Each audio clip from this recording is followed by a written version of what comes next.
Welcome back, my valued friends, to the Stock Estate. I'm an ex-financial advisor, and today we are going to be talking about all things BFT. So, let's take a look at the table of contents for today. So, first, we're going to talk about an update on BFT as well as an update about my previous picks that I mentioned in my previous videos, and I'm going to check out what's the price movement and what did I do. Okay, and other picks that you should potentially go and check it out as well. And second, I'm going to talk about why BFT merger will be likely to go through. Okay, this is a very, very interesting point which I think you'll be very interested in. And lastly, I'll be talking about what is any interesting news that's regarding BFT and what is my plan going forward with this stock. And without further ado, let's jump straight into the video. Okay, before everything, right, I'm going to just a quick plug right here, okay? For my new subscribers, welcome, type down in the comment section below what kind of video you wish to see. For my new viewers, subscribe, join my community of investors that plans for their trades, plans for their long-term investments. And to everyone that's out here, thank you very much. An early like button will really, really help out the channel and encourage me to put out more great content. Okay, let's dive straight into it. Okay, firstly, right, let me tell you a little bit more about, what's so interesting about this company. Okay, some updates as well. Okay, something that I've actually picked out. Okay, so this company, right, is very, very focused on this guy right here. Okay, William P. Foley II. Okay, which is the founder. Okay, so this guy has a very, very huge and very, very good track record of creating multiple SPACs that have generated revenues year over year. Have his track record like Fidelity, FIS, Black Knight. Okay, all his creations are generating many millions and millions and millions of revenue. Okay, and this 75-year-old guy is an expert in his craft. So this entire SPAC merger with Paysafe, right, is very, very dependent on this guy itself. As you can see, when you look at PowerPoint itself, the investor presentation, okay, is pretty funny because you can see that, okay, the first page is about what this transaction is about. Then after that, it talks about Bill Foley. Then it talks about Bill Foley, about how this guy is a great guy. Then he talks about it talks about this guy for 2 entire pages. Okay, you can see that William B. Foley, right, he's a guy, he's the key man in this entire SPAC merger. And we'll be talking a little bit more further about this guy later. Okay, and let's jump into the price action and what has happened since the last video. So since the last video, I said we should wait for a pullback, from $15, right, from its highs of $15, wait for a pullback below $14, anywhere between $13 or below $12, we should be loading up. Okay, and quite unfortunately, it only dipped to the minimum of around $13.50 before it went back all up again to its all-time highs. Okay, so I was expecting actually a big of a drop.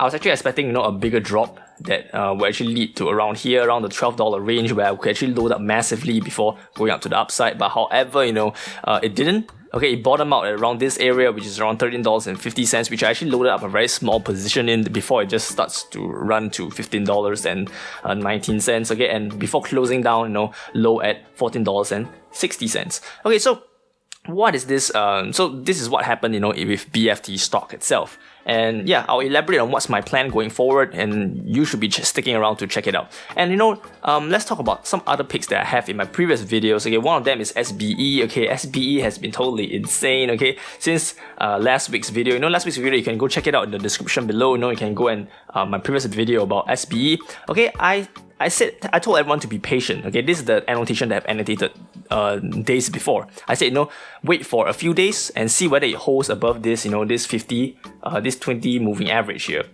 Okay, and it did. Okay, so you can see that it closed above this moving average, and that's why I say I will go in heavy. So I've put in quite a few, a sizable amount of my portfolio. Okay, it's not my whole portfolio, but I put a good 2 to 3% of my portfolio in this, and it actually bumped straight up right after. Okay, from $36 all the way to $46 before closing down a little bit more at $45. So that's a 10-point increase. Okay, a 10-point increase of 45, and that's actually around a 25% increase in just a few days, in just 2 days actually. So insane swing trade over here. Okay, so what am I going to do with SBE moving forward? Okay, I might actually add more to my positions. Okay, if it actually managed to consolidate around this area. Okay, let me just draw a little bit more. Okay, if you manage to consolidate around this area, okay, I might actually be loading up for any further upside, because I can see there's a lot of bullish sentiment for this stock, and there's a lot of upside that could be found, in this stock in the previous days ahead before the merger on January 15th. Okay, Ken. And next stock that I was talking about in my previous video was NIO. Okay, so NIO, I was looking for, in my last annotation on my last video, right, I was looking for a nice little dip all the way to $42 levels, right, before I load up for the further upside. But however, it didn't, okay? So it managed to stay around here as well. So the next few days would be crucial, okay? I'm not buying in yet, okay, but I would be actually loading it up for any further upside from here, because I want to see a nice consolidation over here. So next few days, right, the price action will be quite crucial. Okay, if it falls heavily and breaks past this trend line over here, then I will not be really taking a position. But however, if it consolidates for a few more days, okay, I will actually going quite heavy and setting a stop loss that's around here. Let me draw it out, a stop loss. Okay, my stop loss will be around here. Okay, around the consolidation area, and I'll actually load it up for the further upside ahead. Okay, let's go back to BFT. Okay, BFT, right? Alright, let me just update a little bit more, right, about why I think the BFT merger will be likely to go through. Okay, as you can see, okay, I have actually set the premise by talking a little bit more about this William B. P. Foley guy, right? Okay, so this guy is actually crucial in this entire spaq merger, and you can see that, from in this very small part of the investor presentation, right? Okay, so in the first area over here, okay, it's very interesting because you can see, right, all the way here, okay, it's a very small part. Okay, pro forma ownership. Okay, so when this spaq merger actually goes through, right, okay, you can see that the spaq gets 22%, Blackstone and other shareholders get 45%, Pipe shareholders get 27.8%, and you see this one dude, okay, this Foley Trustmin, okay, he gets 4% of this entire spaq merger. Okay, this current spaq is valued at $9 billion, and 4% of $9 billion is around how much? Okay, it's roughly around $300 to $400 million. $300 to $400 million. So what's in it for this guy is $300 and $400 million to ensure that this merger actually goes through, and he's able to bring further value in the coming years for this company. So this guy has a lot of incentives. This is just one dude, right? Has a lot of incentive, to ensure that this merger actually goes through, and he would actually be one of the greatest single individual that actually benefits from this entire merger itself. So, and this entire company is really, hinged upon this guy, and this guy, I feel like he will not, in any of his power, right, he will not let this merger, fall through. So I can see that, from this point of view, right, I can see that this is quite bullish. Okay, most likely the merger will go through, and I can see that this spec has a higher rate of success than other specs out there. Okay, yeah, so this is the interesting news that I have for you guys. Okay, it's pretty interesting that I found this out as well when I scrolled through its investor presentations a little bit deeper, and yeah, this is something that you should be taking note of in your arsenal. Okay, and lastly, I'll just update a little bit more on some interesting news about this stock as well. Okay, this transaction, okay, is 9 billion as I said, right? Okay, so and this guy Foley, right, wants Paysafe to dominate the online gambling and iGambling industry and strengthen its ties to Las Vegas-based operators. Okay, and this guy, right, he's an old dude, okay, 75 years old, okay, and he has a lot of connections. So that's the good thing about this guy. Okay, he has a lot of connections. Okay, he has plans to have conversations with the leaders of local casino companies. Okay, many who already has ties to, thanks to the Vegas Golden Knights. Okay, which he actually, he's the owner of. Okay, he bought out this club itself. Okay, and he actually has a lot of foundation within this iGambling space and this Las Vegas-based operators. Okay, so he actually can help pave the way for Paysafe's initiative and its it being a leader in iGaming space. So this guy, okay, I would say this company really hinges on this guy, and even the company knows it. That's why in this investor presentation, he was mentioned quite a few times. Okay, like it's 2 pages was about this guy. Okay, so this guy is really the important figure here. So what would he do in the coming years for Paysafe, right? Would be crucial for Paysafe's success, because honestly speaking, Paysafe is a good company, okay, but we want to talk about facts here as well. Okay, other competitors like Square, other competitors like PayPal, okay, they are also great companies with great leaders.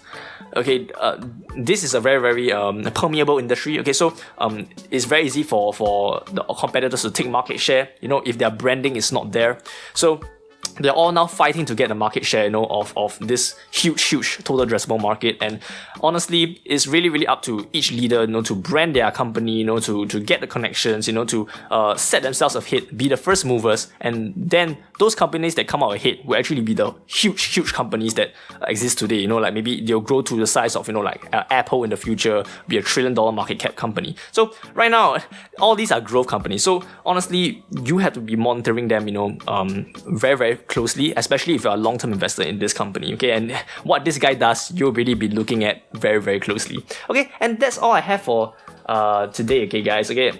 And lastly, I'm just going to talk a little bit more about my plan. Okay, so my plan right now for BFT, right? Okay, I'm not going to add in more right now because it's hitting a previous high, which is around the top here, around the $14.60, right? The high was around $15-ish. So it's almost at its high. So normally I don't really chase this kind of high. So I'm going to wait for any dip that dips below $14. I'm going to be actually loading up pretty heavy on. So that's got to be my plan for now, because this stock's not really going to move, honestly. I feel like it's going to just stay in this stagnant area, until any dates gets announced. It's like a time bomb.